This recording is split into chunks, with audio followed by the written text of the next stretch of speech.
fa referència a una delegació del Col·legi de Notaris de Catalunya. Ara fa uns dies que han arribat a la illa de la Palma per tal d'atendre de manera totalment gratuïta les persones que han resultat afectades pel volcà. Anem fins allà. Alberto Marín, què tal? Bona tarda. Hola, bona tarda. Alberto Marín és el degà del Col·legi Notarial de Catalunya. Avui ha obert, no?, la notaria de Tazacorte per primera vegada.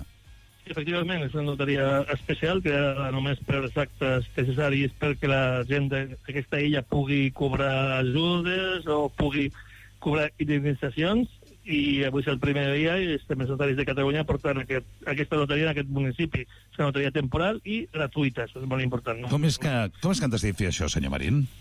Perdó? Com és que han decidit fer això?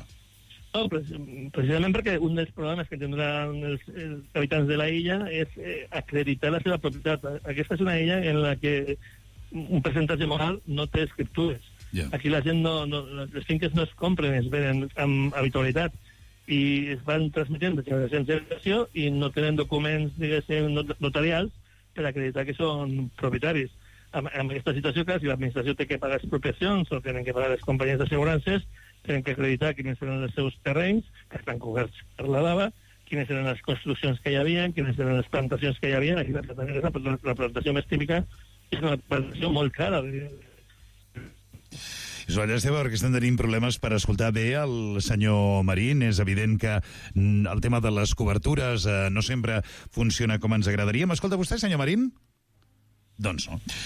Sí, m'escolta, és que estem tenint dificultats, En qualsevol cas, porten vostès ja uns quants dies aquí a la illa, m'imagino que impressionats amb tot el que estan veient, no? No, sí, és impressionant perquè l'ambient, o sigui, no es pot respirar pràcticament, està amb una contaminació molt, molt intensa, terratrèmols cada 10 minuts, i el volcà amb una erupció, amb un so també molt fort, i sobretot la gent molt espantada. És normal, no? I han estat de xoc perquè han perdut, si no és directament, els seus familiars han perdut tot. I aquesta és la situació que viuen. Nosaltres arribem precisament per facilitar una mica la possibilitat de retornar a començar.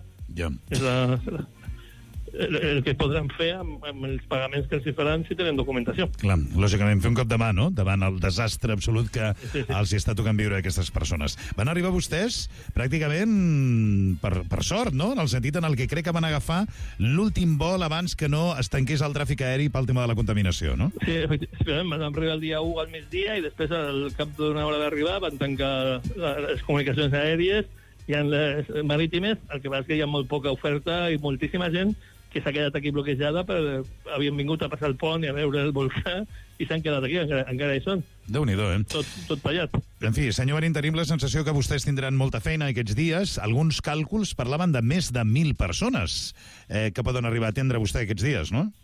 Sí. A veure, entre els 3 municipis que s'atendran pels notaris, que són Tazacorte, que portem el Col·legi Notarial de Catalunya, el Paso, que és el Col·legi Notarial de València, i Los Llanos, que és el Col·legi Notarial de Canàries, hi ha prop de 3.000 habitatges, cases, perquè són cases individuals la majoria, arrasades pel volcà.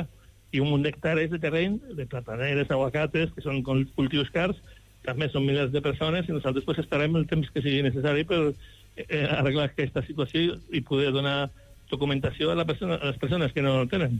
Doncs és francament un gest magnífic el que han fet al Col·legi de Notaris de Catalunya, el degà del qual, el senyor Alberto Marín, ens ha acompanyat avui per obrir aquesta edició del Tot anirà bé aquí a Radio Estel.